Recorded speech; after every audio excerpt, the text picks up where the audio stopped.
what's up everybody, this is White aka Anakin Vader here bringing you yet another toy review, and today we're taking a look at the Transformers Prime Powerizer Optimus Prime figure.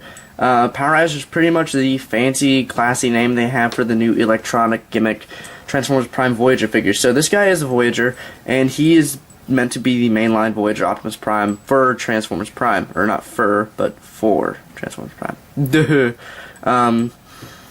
His electronics come from his weapons here, which store pretty poorly, but you know, whatever. It's optional, definitely. You also have these two tabs, but I think this just looks the lesser of two evils.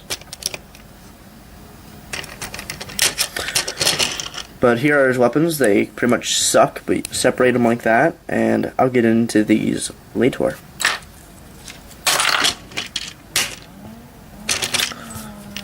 Optimus, he is not, I do have first edition, and he is not, I would say, a better figure, but he does have a better truck mode. I never noticed it playing with the first edition how awkward this truck is. You know, it looks really kind of doofy looking at them both, comparing them. Color's not bad. This one is darker and looks a lot more lined. This one just looks kind of plain with the yellow lights compared to the blue ones. But this whole, like, how long this is, and these are his forearms, but so are these. But these are panels, and they kind of ride up further, and a lot of going back and forth with this guy, with these two guys. But look at that. You can definitely see this guy does have a nicer truck mode. You know, given. So it's pretty much neither here nor there with robot modes in this point, but he does have a better vehicle mode than the first edition. Even so, you know, paying down here, you know, yeah, he could have used some blue here, but he has silver here. So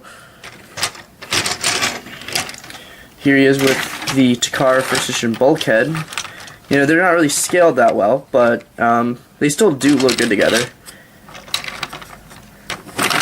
Here he is with a couple more RID or PRID or robots in disguise, or just, like I like to call them, Prime Deluxes. These are from the main line. There's Wheeljack, Cliff Jumper, pop his weapon off, and Bumblebee. These are all just normal cars, but they are all Autobots. So this is a shot that you may see a bit. And yeah, I did get RID Bumblebee. PRID. Already did not have a Bumblebee. I seem to be stumbling over my words more than often. Normally I just slur them because I don't know how to speak. Just kidding. I know how to speak. I'm a lazy person. Here's some Autobots together with Wheeljack.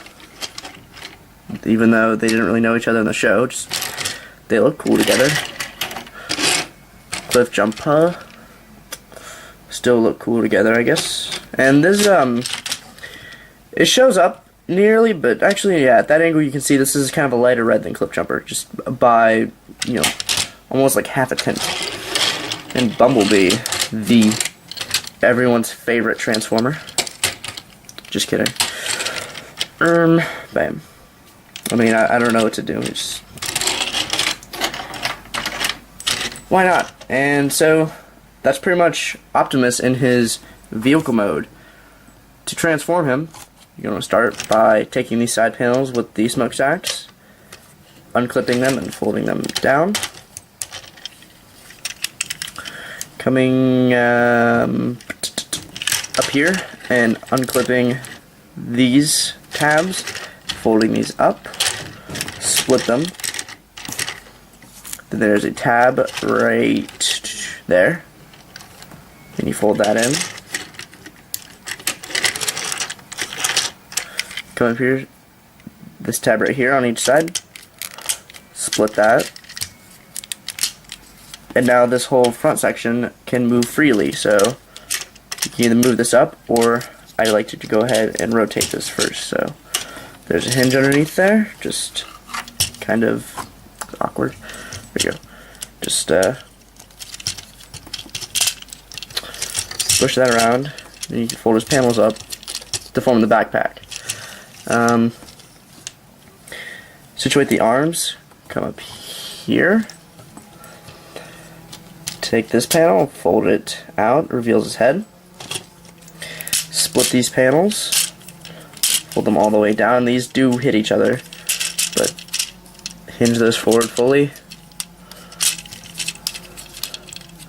Take these panels, fold them against the arms to where they click,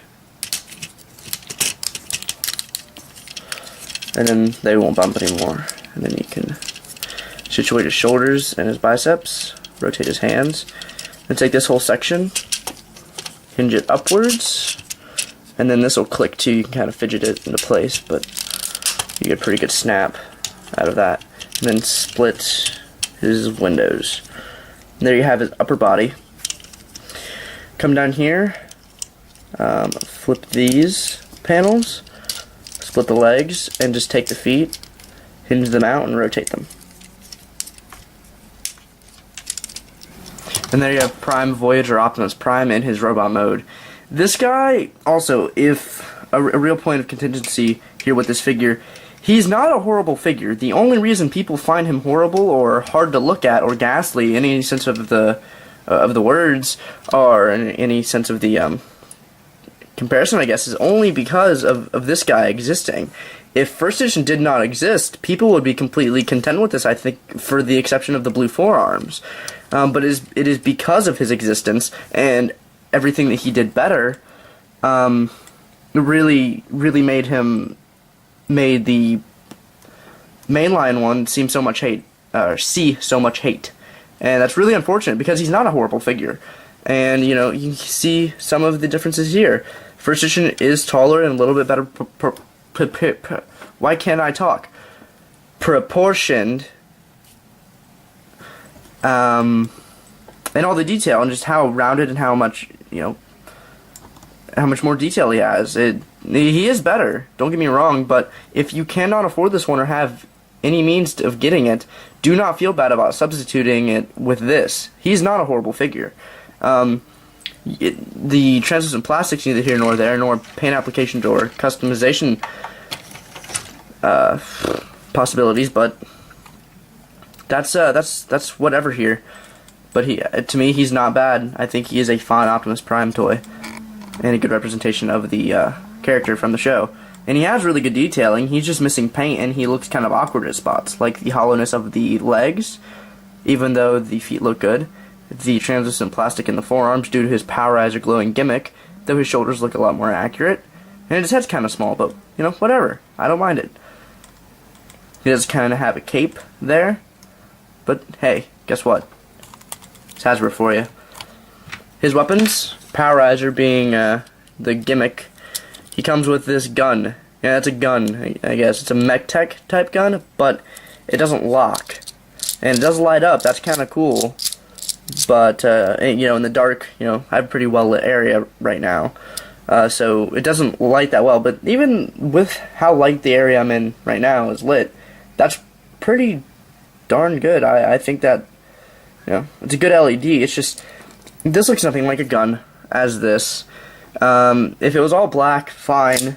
But they have to incorporate some sort of gimmick, and they thought, hey, let's have the, let's sacrifice weapons, and then sacrifice actual parts of the, character people care about. So they went kind of silly with this, but really only with Optimus. Bulkhead does not seem to have that much of a problem, and neither does Starscream.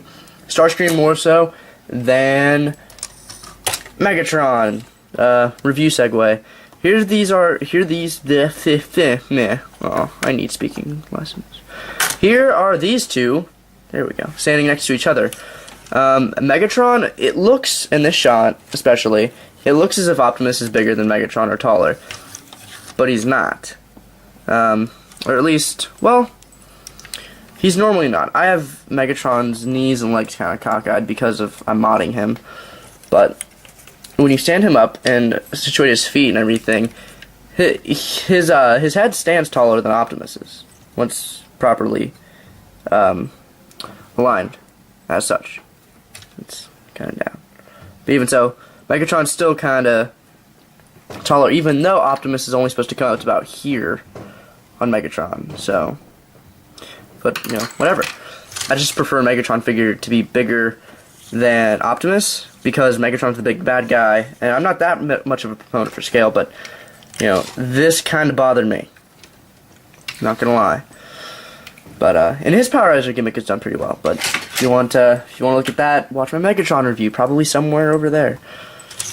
His other weapon, he comes with a sword, which doesn't clip into his arm or anything like it does in the show. He has to hold it, which I don't like. So what I do sometimes, just to be silly, is I fold his hand up, because it doesn't fold down, and I just, bam, there. I'm someone who believes in imagination, so I don't mind it. If you look at it from that, yeah, it looks stupid. If you look at it from, you know, if you look at this from any other angle besides that, even that, you know, it is stupid, but hey, I think Optimus Prime just straight up holding a tiny little sword looks stupid as well, so pick your poison. I guess I should show you this Powerizer gimmick, even though it won't work that well. You flip the switch and bang. And yeah, he could hold it in his hand, but guess what? Of course, because on my camera it works. In this hand, it won't work. Neither will his legs. Yeah, he can't really hold his weapon at all. In that hand, at least. And the hand that it looks best in because of show model posing. And this has been a long-winded review.